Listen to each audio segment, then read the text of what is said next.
প্রিয় শিক্ষার্থীবৃন্দ, তোমাদের আন্তরিক শুভেচ্ছা। সরকারি Sheikh Hasina academy and women's কলেজের বাংলা বিভাগের ঐন্দ্রজালিক শ্রেণীকক্ষ থেকে স্বাগত। আজ আমরা বাংলা সাহিত্য পাঠ একাদশ ও দ্বাদশ শ্রেণীর পাঠ্যভুক্ত বইয়ের একটি কবিতা আলোচনা করব। একজন স্বনামধন্য কবি আবু জাফর ওবায়দুল্লাহ, তার একটি কবিতা তোমাদের পাঠ্য রয়েছে। আমি কিংবদন্তির কথা বলছি। আবু জাফর ওবায়দুল্লাহ বরিশাল জেলার বাবুগঞ্জ উপজেলার বহেরচর ক্ষুদ্রকাঠি গ্রামে 1934 খ্রিস্টাব্দের 8 ফেব্রুয়ারি তারিখে জন্মগ্রহণ করেছিলেন এবং তিনি ইংরেজি সাহিত্যে সম্মানসহ এমএ পাশ করেছিলেন এবং ঢাকা বিশ্ববিদ্যালয়ে তিনি অধ্যাপনা করেন। পরবর্তীতে তিনি বিভিন্ন কর্মস্থলে তিনি যুক্ত ছিলেন, সিভিল সার্ভিসে যুক্ত ছিলেন এবং সরকারের বিভিন্ন উচ্চ পদে তিনি দায়িত্ব পালন করেছেন। এবং 1982 খ্রিস্টাব্দে বাংলাদেশ সরকারের তিনি কৃষি ও পানি সম্পদ মন্ত্রী হিসেবে দায়িত্ব পালন করেছেন এবং 1984 খ্রিস্টাব্দে যুক্তরাষ্ট্রে বাংলাদেশের রাষ্ট্রদূত হিসেবে তিনি কর্তব্যরত ছিলেন এবং বাংলা সাহিত্যে তার অবস্থান বিশেষভাবে স্বাতন্ত্র্য চিহ্নিত। তার কবিতার প্রধানতম দিক হচ্ছে রাষ্ট্রভাষা আন্দোলন ও মুক্তিযুদ্ধ। রাষ্ট্রভাষা আন্দোলন এবং এই বিষয়ক সাহিত্যে বিশেষ অবদান রাখার জন্যই তিনি 21 পদকে ভূষিত হয়েছিলেন এবং বাংলা সাহিত্যের অবদানের জন্য তাকে 1979 খ্রিস্টাব্দে বাংলা একাডেমি পুরস্কার প্রদান করা হয়। আবু জাফর ওবায়দুল্লাহর উল্লেখযোগ্য কাব্যগ্রন্থগুলো 7 নরীর হার, কখনো রং কখনো সুর, কমলের চোখ, আমি কিংবদন্তির কথা বলছি, বৃষ্টি ও সাহসী পুরুষের জন্য প্রার্থনা, আমার সময়, এগুলো তার উল্লেখযোগ্য কাব্যগ্রন্থ। এছাড়াও ইংরেজি ভাষায় তার একাধিক গ্রন্থ প্রকাশিত হয়েছে এবং এই মহান কবি 2001 খ্রিস্টাব্দের 19 মার্চ তারিখে মৃত্যুবরণ করেন। প্রিয় শিক্ষার্থী, আমরা প্রথমে কবিতাটি পাঠ করব, এরপরে আলোচনায় আসব। আমি কিংবদন্তির কথা বলছি, আবু জাফর ওবায়দুল্লাহ। আমি আমার পূর্বপুরুষের কথা বলছি, তার করতলে পলিমাটির সৌরভ ছিল, তার পিঠে রক্ত জবার মতো ক্ষত ছিল। তিনি অতিক্রান্ত পাহাড়ের কথা বলতেন, অরণ্য এবং সাপদের কথা বলতেন, পতিত জমি আবাদের কথা বলতেন। তিনি কবি এবং কবিতার কথা বলতেন। জিহ্বায় উচ্চারিত প্রতিটি সত্য শব্দ কবিতা, কর্ষিত জমির প্রতিটি শস্যদানা কবিতা। যে কবিতা শুনতে জানে না সে ঝড়ের আর্তনাদ শুনবে, যে কবিতা শুনতে জানে না সে দিগন্তের অধিকার থেকে বঞ্চিত হবে, যে কবিতা শুনতে জানে না সে আজন্ম কৃতদাস থেকে যাবে। আমি উচ্চারিত সত্যের মতো স্বপ্নের কথা বলছি, উনুনের আগুনে আলোকিত একটি উজ্জ্বল জানালার কথা বলছি।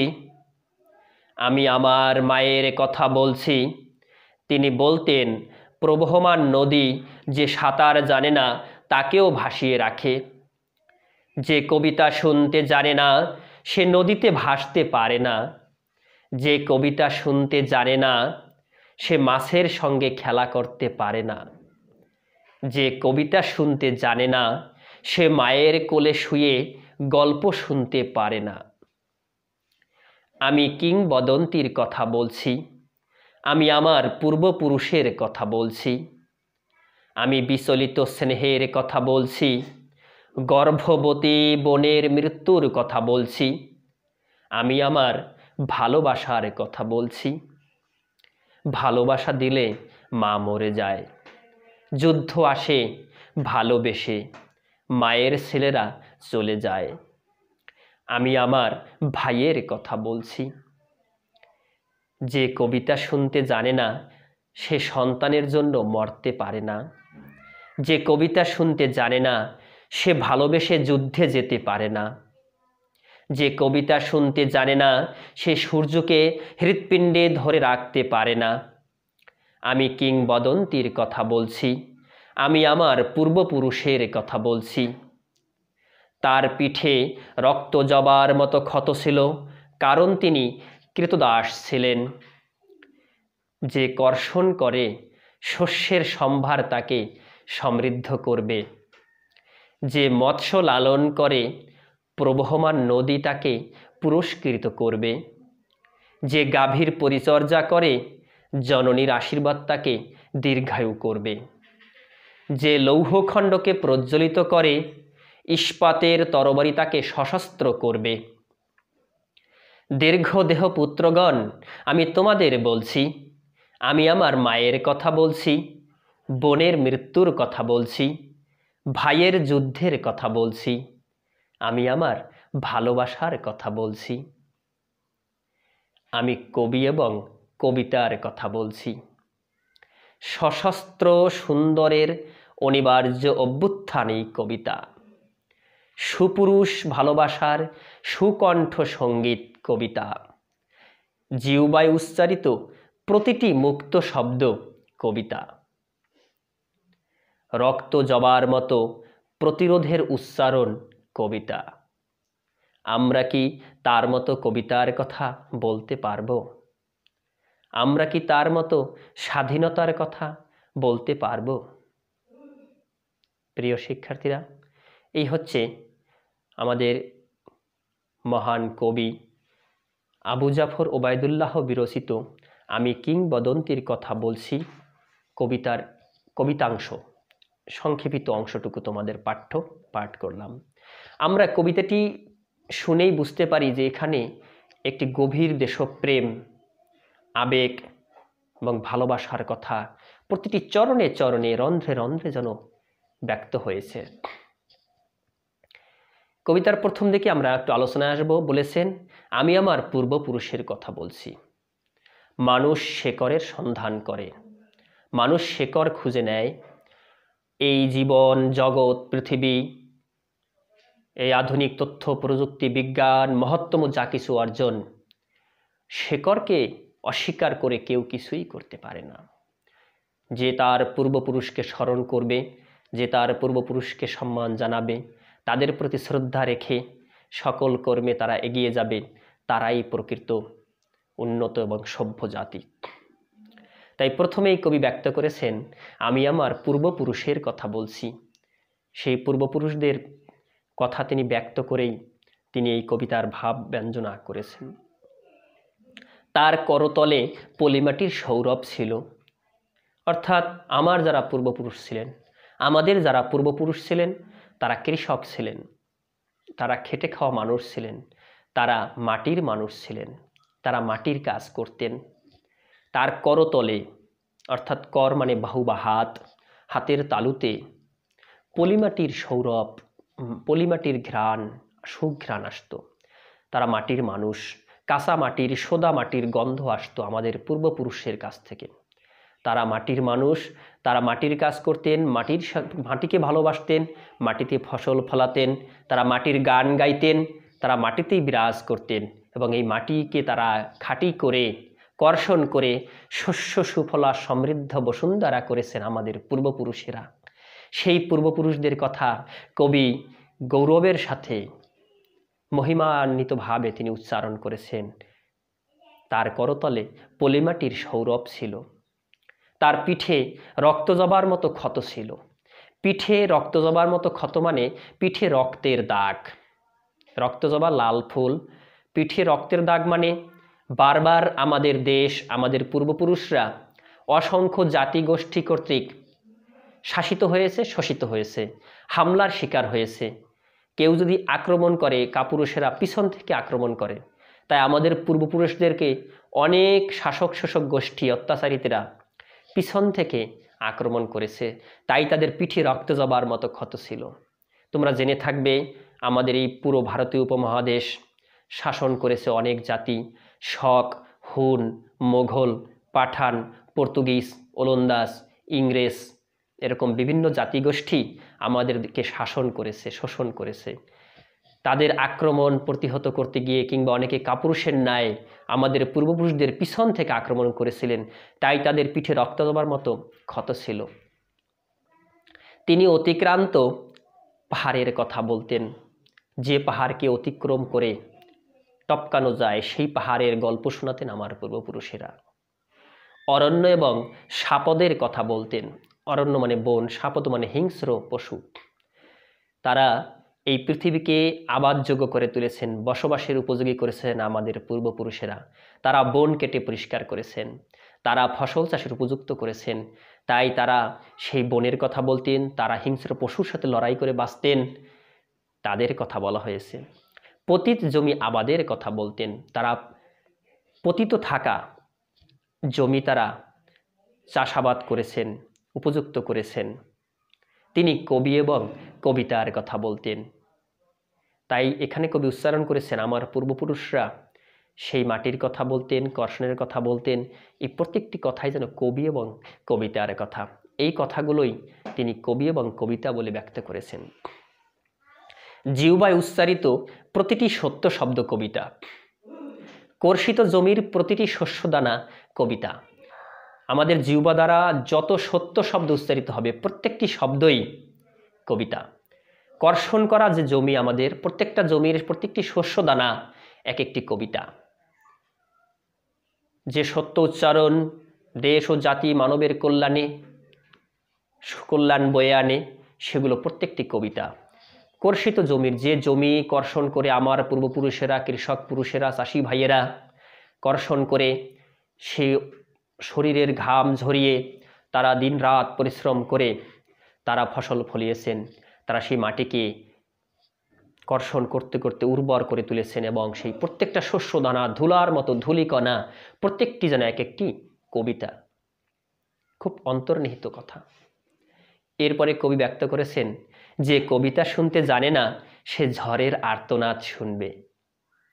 যে এই কবিতা বুঝবে না, যে এই কবিতা শোনার ধৈর্য যার ভিতরে নেই, যিনি এই কবিতা শুনবেন না তিনি ঝড়ের আর্তনাদ শুনবেন, তিনি হতাশাগ্রস্ত হবেন, তিনি তার জীবনে ঝড় ছাড়া কিছুই শুনবেন না। তাই যে কবিতা শুনতে জানে না সে ঝড়ের আর্তনাদ শুনবে। যে কবিতা শুনতে জানে না সে দিগন্তের অধিকার থেকে বঞ্চিত হবে। দিক থেকে দিগন্ত, যেখানে দিকের শেষ তাকে বলা হয় দিগন্ত। দিক যোগ অন্ত, দিগন্ত। দিকের শেষ সেই ধুধু দিক, লোক প্রান্তর। যে কবিতা শুনতে জানে না সে দিগন্তের অধিকার, সেই আকাশ দেখা ভুলে যাবে, সে প্রকৃতি দেখে আনন্দ পাবে না, সে এই স্রষ্টার অপার সৃষ্টি দেখে সে আনন্দ লাভ করতে পারবে না, যে কবিতা শুনতে জানবে না। যে কবিতা শুনতে জানে না সে আজন্ম কৃতদাস থেকে যাবে। যে কবিতা শুনতে জানে না সে তার সারা জীবন জন্ম থেকে সে গোলাম থাকবে। কৃতদাস মানে কেনা গোলাম, সোজা কথা, কেনা গোলাম। যে কবিতা শুনতে জানে না, যার সুন্দর একটি মন নেই, তিনি আজন্ম কৃতদাস, তিনি আজন্ম কেনা গোলাম। আমি উচ্চারিত সত্যের মতো স্বপ্নের কথা বলছি। তাই কবি পূর্বেই ব্যক্ত করেছেন যে জিহ্বায় উচ্চারিত প্রতিটি সত্য শব্দ কবিতা। তাই সেই উচ্চারিত সত্যের মতো সেই স্বপ্নের কথা কবি ব্যক্ত করছেন। উনুনের আগুনে আলোকিত একটি উজ্জ্বল জানালার কথা বলছি। যখন চুলায় আগুন জ্বলে ওঠে, আলোকিত হয়ে ওঠে, তখন যে আগুনের ফুলকি দেখা দেয়, সেই একটি উজ্জ্বল জানালার কথা কবি ব্যক্ত করেছেন। যে জানালা দ্বারা পৃথিবীর বুকে আলো আসবে, মানুষের অন্তর মহলে আলো প্রবেশ করবে, মানুষ সুন্দর আলোকের অধ্যায় রচনা করবে। আমি আমার মায়ের কথা বলছি। তিনি বলতেন, প্রবহমান নদী যে সাঁতার জানে না তাকেও ভাসিয়ে রাখে। কত সুন্দর কথা। কবি তার মায়ের কথা বলছেন। শুধু কবির কথা নয়, আমাদের সমগ্র বাঙালির প্রাণের কথা। সেই মা বলতেন, যে নদীতে প্রবহমান থাকে, যে নদীতে স্রোত থাকে, সেই নদীতে যদি কেউ সাঁতার নাও জানে তাকেও ভাসিয়ে রাখে। অর্থাৎ যে কোনো মানুষ যে চলমান, যে জীবন্ত, যে সুশৃঙ্খল যার জীবন, সে সহজে কোনো বিপদে পড়ে না, সে সুন্দরভাবে সব কিছু অতিক্রম করতে পারেন, সেই কথাটি এখানে ব্যক্ত করা হয়েছে। তাই যে সাঁতার নাও জানলেও তিনিও কিন্তু সেই প্রবহমান নদীতে তাকে ভাসিয়ে রাখেন। যে কবিতা শুনতে জানে না সে নদীতে ভাসতে পারে না। যে কবিতা শোনার মতো যার জ্ঞান নেই বা যার ধৈর্য নেই, সে নদীতে ভেসে থাকতে পারে না। যে কবিতা শুনতে জানে না, সে মাছের সঙ্গে খেলা করতে পারে না। যার কবিতা শোনার মতো সুন্দর মন নেই, সে মাছের সাথেও খেলা করতে পারে না। আমরা শরৎচন্দ্র চট্টোপাধ্যায়ের একটি উপন্যাস আছে রামের সুমতি, সেখানে রাম নামে একজন কিশোর থাকে। সেই কিশোর একটি মাছের সাথে তার বন্ধুত্ব তৈরি হয়। মাছের সাথে তার মনের কথাগুলো সে যেন ব্যক্ত করে, মনে হয় যে সময় মাছটি আসে সে সময় সে যায়। তো মাছের সাথে খেলা করতে জানা, এটা কবিতা শুনতে পারার মতো ধৈর্য, বুদ্ধি, আত্মবোধ থাকার প্রয়োজন রয়েছে। যে কবিতা শুনতে জানে না, সে মায়ের কোলে শুয়ে গল্প শুনতে পারে না। মাকে আপন করে মায়ের আঁচল তলে থেকে মায়ের কোলে শুয়ে গল্প শুনতে পারা, এটা যেন কবিতারই একটি অংশ, এটাও একটি কবিতা। আমি কিংবদন্তির কথা বলছি। আমরা এখানে দেখব কিংবদন্তির কথা বলা হয়েছে, কবিতার নামটিতেই ছিল কিংবদন্তি শব্দটি। এখানে বলছেন আমি কিংবদন্তির কথা বলছি। কিংবদন্তি কথার অর্থ হচ্ছে জনশ্রুতি, অর্থাৎ মানুষের মুখে মুখে প্রচলিত যে ইতিহাস, যে কথা, তাই হচ্ছে কিংবদন্তি। কবি আজ যা ব্যক্ত করছেন এই কবিতার মধ্য দিয়ে, সবই আমাদের কিংবদন্তি, আমাদের পূর্বপুরুষের আখ্যান, পূর্বপুরুষের কথা এর মধ্য দিয়ে ব্যক্ত হয়েছে। তাই বলেছেন আমি কিংবদন্তির কথা বলছি, আমি আমার পূর্বপুরুষের কথা বলছি, আমি বিচলিত স্নেহের কথা বলছি, গর্ভবতী বোনের মৃত্যুর কথা বলছি, আমি আমার ভালোবাসার কথা বলছি। কবি পূর্বপুরুষদের স্মরণ করেছেন এবং বিচলিত স্নেহের কথা বলছেন। আবার আমাদের জাতির ইতিহাসে কত গর্ভবতী বোন মৃত্যুবরণ করেছেন, তাদের কথা তিনি বলছেন। এবং আমি আমার ভালোবাসার কথাও ব্যক্ত করছি। কবি যেন সেই ভালোবাসার কথা এই পূর্বপুরুষদের স্মরণিকায় তিনি ব্যক্ত করেছেন। ভালোবাসা দিলে মা মরে যায়, যুদ্ধ আসে ভালোবেসে। এই একটি বাক্য, ভালোবাসা দিলে মা মরে যায়, কথাটি একটু ব্যতিক্রম মনে হলেও বিষয়টি কবির চেতনা এমন যে দেশ এবং মাতৃকা এবং মা একই সূত্রে গাঁথা। তাই মা যদি তার সন্তানকে কোলে পিঠে রাখে, কিন্তু দেশের যুদ্ধের জন্য দেশকে ভালোবেসে কখনো কখনো ভালোবাসা ত্যাগ করে যুদ্ধ পাঠাতে হয়। তাই বলেছেন যে মাতৃস্নেহকে উপেক্ষা করেও কখনো কখনো দেশেও মাতৃকাকে ভালোবেসে যুদ্ধে যেতে হয়, সংগ্রামে যেতে হয়। তাই বলেছেন যে ভালোবাসা দিলেই মা মরে যায়। যদি ভালোবেসে সেই গণ্ডির মধ্যে আবদ্ধ থাকি, যদি সেই মায়ের আঁচল তলে থাকি সারা জীবনে, কেউ মানুষ হতে পারবে না। সুতরাং সেই ভালোবাসা দিলে মা মরে যায়, তাতে মায়ের আশাও পূরণ হয় না, কোনো সন্তানও সুসন্তান হতে পারে না, দেশও ভালো সন্তান পায় না। সুতরাং বলেছেন ভালোবাসা দিলে মা মরে যায়। যুদ্ধ আসে ভালোবেসে, মায়ের ছেলেরা চলে যায়। যুদ্ধ আসে একটি দেশের প্রয়োজনে, শান্তি প্রতিষ্ঠার জন্য যুদ্ধ। সুতরাং বলা হয়েছে যুদ্ধ আসে ভালোবেসে। স্বাধীনতার কিংবা ভালো কিছু পাওয়ার অপেক্ষায় কিন্তু যুদ্ধের সূচনা হয়। মায়ের ছেলেরা চলে যায়, আমি আমার ভাইয়ের কথা বলছি। যুদ্ধ যখন ভালোবেসে আসে, তখন মায়ের ছেলেরা সেই যুদ্ধে চলে যায়, এবং তাই তিনি সেই ভালোবাসার কথা, ভাইয়ের কথা, যে ভাইটি যুদ্ধে গিয়েছে সেই ভাইয়ের কথা তিনি বলছেন। যে কবিতা শুনতে জানে না, সে সন্তানের জন্য মরতে পারে না। যে কবিতা শুনতে জানে না, সে ভালোবেসে যুদ্ধে যেতে পারে না। যে কবিতা শুনতে না জানে, সে সন্তানের জন্য মরতে পারে না, সন্তানকে ভালোবাসতেও পারে না। এবং যে কবিতা শুনতে জানে না, সে ভালোবেসে যুদ্ধেও যেতে পারে না। যুদ্ধে যেতে হলে কবিতা বোঝা, ভালোবাসা, সুন্দর মনের প্রয়োজন রয়েছে। যে কবিতা শুনতে জানে না, সে সূর্যকে হৃৎপিণ্ডে ধরে রাখতে পারে না।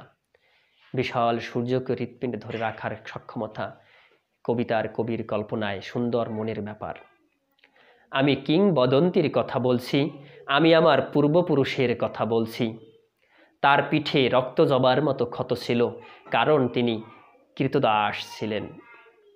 বলেছেন যে আমি সেই কিংবদন্তির কথা বলছি, আমার পূর্বপুরুষের সেই বহুশ্রুত আখ্যানকে আমি স্মরণ করছি। তার পিঠে রক্ত জবার মতো ক্ষত ছিল, অর্থাৎ তার পিঠে আঘাতের চিহ্ন রয়েছে, কারণ তিনি কৃতদাস ছিলেন। আমরা জেনে থাকবো আমাদের পূর্বপুরুষদের আগে গোলাম হিসেবে হাটে কেনা বেচা হতো। সেই কৃতদাস ছিলেন বলেই সেই কৃতদাস থাকাকালেই তাদের পিঠে অপরের সেই আঘাতের চিহ্ন বিদ্যমান, এবং তাই সেই পিঠে রক্ত জবার মতো ক্ষত ছিল। যে কর্ষণ করে শস্যের সম্ভার তাকে সমৃদ্ধ করবে, যে কর্ষণ করবে, মাটি চাষ করবে, সুন্দর মাটি উর্বর করবে, শস্য সুন্দর ফসল দিয়ে তাকে সমৃদ্ধ করে তুলবে। যে কর্ষণ করবে, যে পরিশ্রম করবে, যে সুন্দর কর্ম করবে, তার সুন্দর ফসল, সুন্দর ফল। যে মৎস্য লালন করে, প্রবহমান নদী তাকে পুরস্কৃত করবে। যে মাছ চাষ করে, মাছ লালন করে, তাকে আবার প্রবহমান নদী তাকে পুরস্কার প্রদান করে থাকে। যে গাভীর পরিচর্যা করে, জননীর আশীর্বাদ তাকে দীর্ঘায়ু করবে। যে গাভীকে পরিচর্যা করবে, গাভীর দুগ্ধ হবে, সেটি মানুষ পান করবে, কিংবা সেই গাভীর সন্তান বাছুর সেটা পান করবে, তাই জননীর আশীর্বাদ তাকে দীর্ঘায়ু করবে। গাভীকে যে লালন করবে, গাভীকে যে পালন করবে, জননীর আশীর্বাদ, মায়ের আশীর্বাদ তাকে আরও দীর্ঘায়ু দান করবে। যে লৌহখণ্ডকে প্রজ্বলিত করে, ইস্পাতের তরবারি তাকে সশস্ত্র করবে। দেখবে তোমরা কামারদের দেখতে পারো, যারা লোহার কাজ করে, যারা আগুনের কাজ করে, তারা প্রতিদিন সেই আগুনে জ্বালিয়ে, সেই তারা হাপড়ে আগুন জ্বালিয়ে কঠিনভাবে তারা হাতুড় পিটিয়ে সে কত শক্তিশালী কাজ করে, করতে করতে তাদের বাহু শক্তিশালী হয়, তাদের বাহু তখন অনেক শক্তি ধারণ করে। তাই বলছে যে লৌহখণ্ডকে প্রজ্বলিত করে, ইস্পাতের তরবারি তাকে সশস্ত্র করবে। সেই ইস্পাতের তরবারি তাকে যেন আরও শক্তিশালী, আরও বলিয়ান, আরও শক্তিমান করে তোলে এবং তাকে সশস্ত্র করবে, তাকে অস্ত্র দান করবে। দীর্ঘ দেহ পুত্রগণ, আমি তোমাদের বলছি, আমি আমার মায়ের কথা বলছি, বোনের মৃত্যুর কথা বলছি, ভাইয়ের যুদ্ধের কথা বলছি, আমি আমার ভালোবাসার কথা বলছি। তাই এখানে যেন পূর্বপুরুষগণ বলছেন এই প্রজন্মের উদ্দেশ্যে, হে দীর্ঘ দেহ পুত্রগণ, আমি তোমাদের বলছি, আমি আমার মায়ের কথা বলছি, বোনের মৃত্যুর কথা বলছি, ভাইয়ের যুদ্ধের কথা বলছি, আমি আমার ভালোবাসার কথা বলছি। কবিতায় পূর্বে ঘোষিত হয়েছে সেই মায়ের কথা, সেই ভাইয়ের যুদ্ধে যাওয়ার কথা, সেই গর্ভবতী বোনের মৃত্যুর কথা, আমার ভালোবাসার কথা, সমগ্র নিংড়ানো ভালোবাসার সঞ্চিত কথাগুলো তিনি ব্যক্ত করেছেন। আমি কবি এবং কবিতার কথা বলছি। তাই ওই মায়ের কথা, বোনের মৃত্যুর কথা, ভাইয়ের যুদ্ধে যাওয়ার কথা, আমার ভালোবাসার কথা, প্রত্যেকটি কথাই কবি এবং কবিতার কথা। তাই কবি বলেছেন, আমি কবি এবং কবিতার কথা বলছি। সশস্ত্র সুন্দরের অনিবার্য অভ্যুত্থান কবিতা, সুপুরুষ ভালোবাসার সুকণ্ঠ সঙ্গীত কবিতা, জিহ্বায় উচ্চারিত প্রতিটি মুক্ত শব্দ কবিতা, রক্ত জবার মতো প্রতিরোধের উচ্চারণ কবিতা। বলেছেন সশস্ত্র সুন্দর অনিবার্য অভ্যুত্থান কবিতা, যে অস্ত্রসহ যে সুন্দরভাবে যে অভ্যুত্থানটি অনিবার্য, অর্থাৎ একান্ত হওয়াই দরকার, এমন অভ্যুত্থানই হচ্ছে কবিতা, এমন রক্তদান, এমন আন্দোলন, এমন যুদ্ধই হচ্ছে কবিতা। সুপুরুষ ভালোবাসার সুকণ্ঠ সঙ্গীত কবিতা, একজন সুপুরুষ তার ভালোবাসার সেই সুকণ্ঠ দ্বারা সঙ্গীত রচিত হয়, সেটি হচ্ছে একটি কবিতা। জিহ্বায় উচ্চারিত প্রতিটি মুক্ত শব্দ কবিতা, আমাদের জিহ্বা দ্বারা যে মুক্ত শব্দগুলো উচ্চারিত হয়, সকণ্ঠে উচ্চকিত হয়, যা মানবের কল্যাণে উচ্চারিত হয়, সুন্দর সমাজ, সুন্দর দেশ গঠনের জন্য উচ্চারিত হয়, প্রত্যেকটি মুক্ত শব্দ এক একটি কবিতা। রক্ত জবার মতো প্রতিরোধের উচ্চারণ কবিতা, সেই রক্ত জবার মতো রক্ত মাখা প্রতিবাদ জানানো, এটি হচ্ছে কবিতা। আমরা কি তার মতো কবিতার কথা বলতে পারবো? আমরা কি তার মতো স্বাধীনতার কথা বলতে পারবো? আমরা তার মতো সেই কবিতার কথা আর কবে বলতে পারবো? আমরা কি তার স্বাধীনতার কথা আর বলতে পারবো? এই কবির যেন চির জিজ্ঞাসা। কবি আবু জাফর ওবায়দুল্লাহ এই আমি কিংবদন্তির কথা বলছি কবিতার মধ্য দিয়ে এই রচনাটিতে তিনি দেশপ্রেম, আত্মপ্রত্যয়, সেই পূর্বপুরুষের আশীর্বাদ এবং জাতির শেকড়ের সন্ধানের অপূর্ব নিহিতার্থ কথাগুলো তিনি ব্যক্ত করেছেন।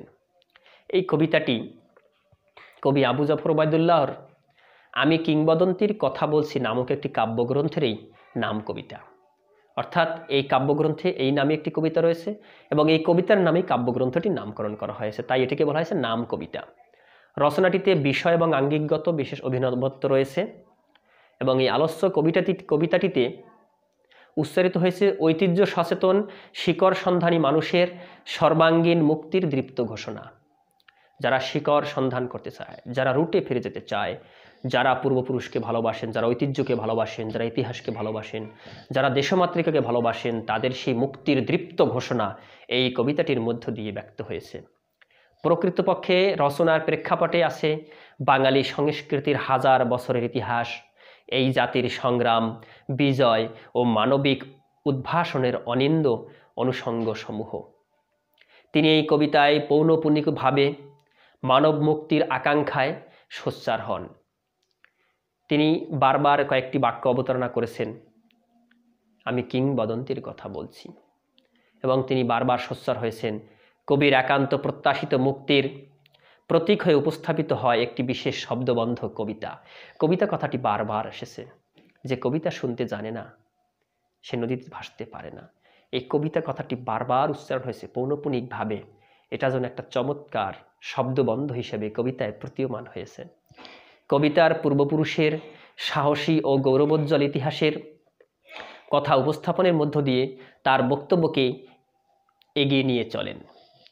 কবির বর্ণিত এই ইতিহাস মাটির কাছাকাছি মানুষের ইতিহাস, বাংলার ভূমিজীবী অনার্য কৃতদাসের লড়াই করে টিকে থাকার ইতিহাস, বাংলার যারা আদিবাসী, যারা ভূমিজীবী, যারা ভূমিপুত্র, যারা মাটির মানুষ, যারা ছিল অনার্য, অর্থাৎ আর্য নয়, আর্যরা বহিরাগত, অনার্য ছিল, যারা কৃতদাস ছিল, যারা আমাদের আদিপুরুষ, সেই তাদের লড়াই করে, সংগ্রাম করে, যুদ্ধ করে বেঁচে থাকার ইতিহাসটাকেই তিনি এই কবিতার মধ্য দিয়ে চমৎকার বাণীবন্ধের মধ্য দিয়ে, ব্যঞ্জনার মধ্য দিয়ে সুপ্রকাশ করেছেন।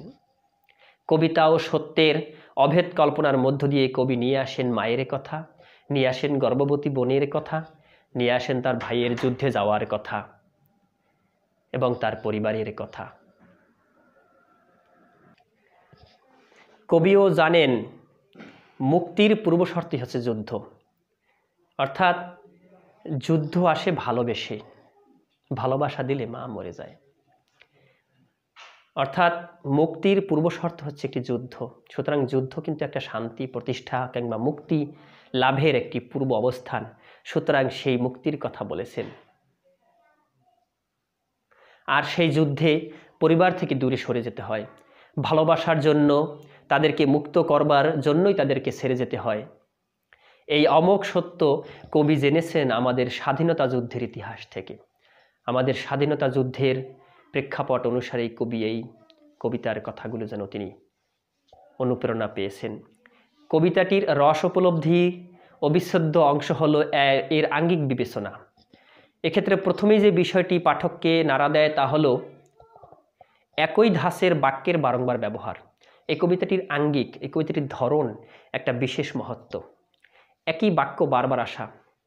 যে কবিতা শুনতে জানে না, কিংবা যে কর্ষণ করে, যে মৎস্য লালন করে, যে গাভীর পরিচর্যা করে, যে লৌহখণ্ডকে প্রজ্বলিত করে, এরকম আমরা একই বাক্যের বারবার অবতারণা দেখতে পাই। একই ধাঁচের বাক্যের বারংবার ব্যবহার, এটা একটি চমৎকার বিষয়। কবি একদিকে আমি কিংবদন্তির কথা বলছি পংক্তিটি বারংবার প্রয়োগ করেছেন, অপরদিকে যে কবিতা শুনতে জানে না সে নদীতে ভাসতে পারে না, কিংবা একই কথা তিনি বারবার উল্লেখ করেছেন। এই কাঠামোর পংক্তিমালার ধারাবাহিক উপস্থাপনের মধ্য দিয়ে কবিতা আর মুক্তির আবেগকে একত্রে শিল্পরূপ প্রদান করেছেন তিনি। এখানে কিংবদন্তি এই শব্দবন্ধটি হয়ে উঠেছে ঐতিহ্যের প্রতীক। কবি এই নান্দনিক কৌশলের সঙ্গেও সমন্বিত করেছেন গভীরতা সঞ্চারী চিত্রকল্প। এটা একটা বিশেষ চিত্রকল্প কবি যেন অঙ্কন করেছেন। কবিতাটির যে একটা দৃশ্যকল্প, একটি চিত্রকল্প সুন্দর বর্ণনা করেছেন, যেন তিনি সুগঠিত করে অঙ্কন করেছেন। একটি কবিতার শিল্প সার্থক হয়ে ওঠার পূর্ব শর্তই হলো হৃদয়স্পর্শী চিত্রকল্পের যথোপযুক্ত ব্যবহার। একটি কবিতা তখনই শিল্প সার্থক হয় যখন একটি হৃদয়স্পর্শী চিত্রকল্প যথাস্থানে উপযুক্ত স্থানে ব্যবহৃত হয়।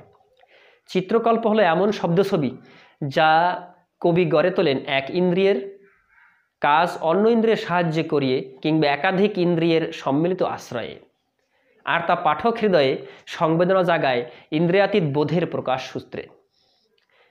অর্থাৎ চিত্রকল্প আসলে কবি এমন একটা কয়েকটি বাক্যর অবতারণা করেন যেন একটা চিত্র রূপময়তা ভেসে ওঠে পাঠকের হৃদয়ে বা শ্রোতার হৃদয়ে, যেন সেটাকে ভেসে ওঠে একটা ছবির মতো মনে হয়। সেটাই হচ্ছে চিত্রকল্প। চিত্রকল্প নির্মাণের আরেকটি শর্ত হলো অভিনবত্ব। চিত্রকল্পে কি থাকে? অভিনবত্ব থাকে। এই সকল মৌল শর্ত পূরণ করেই আলোচ্য কবিতায় চিত্রকল্প সমূহ নির্মিত হয়েছে। এই কবিতায় যে চিত্রকল্প সমূহ আমরা দেখি, এই সকল শর্ত মেনেই তিনি রচনা করেছেন।